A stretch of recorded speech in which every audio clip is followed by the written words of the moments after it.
कहबे ग्रीष्म प्रवाह को दृष्टि रखी विद्यालय गणशिक्षा विभाग छात्र छात्री एवं शिक्षक मान सुरक्षा बर्तमान जो छुट्टी करने कथा कौन पदक्षेप देखंतु वर्तमान ग्रीष्म प्रवाह जारी रही अत्यधिक ताती बढ़ी जहाँकि असह्य ये सिचुएशन को धरी वर्तमान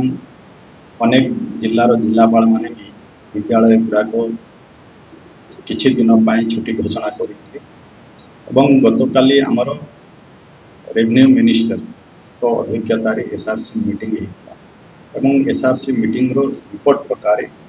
आज माननीय मुख्यमंत्री ये हिट वेव सिचुएशन को अनुभव करी से समस्त सरकारी एवं अनुदान प्राप्त विद्यालय तत्सहित बेसरकारी विद्यालय मानू आसंता 27/4/2026 ठारू 17/6/2026 पर्यंत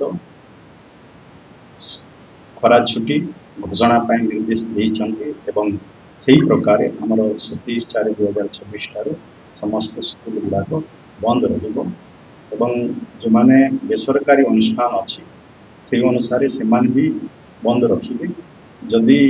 बंद न रखती कौन जदि घटना घटे से दायी रखे टीचर कौन टीचर देखो शिक्षक मान वर्तमान जनगणना भी चालू रही शिक्षक मान से नियोजित रही जनगणना करेंगे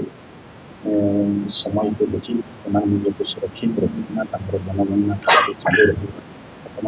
जो सरकार जमी निर्देश आसो से अनुसार शिक्षक मान कार्य करेंगे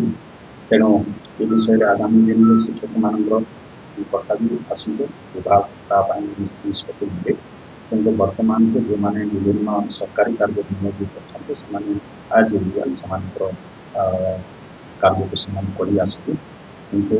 जेहेतु अत्यधिक गरम हो असह्य हो सुरक्षा को प्राथमिकता दें माननीय मुख्यमंत्री श्री मोहन चरण माझी आसंता 27/4/2026 ठारू स्कूल गुड़ाक बंद करने निर्देश देते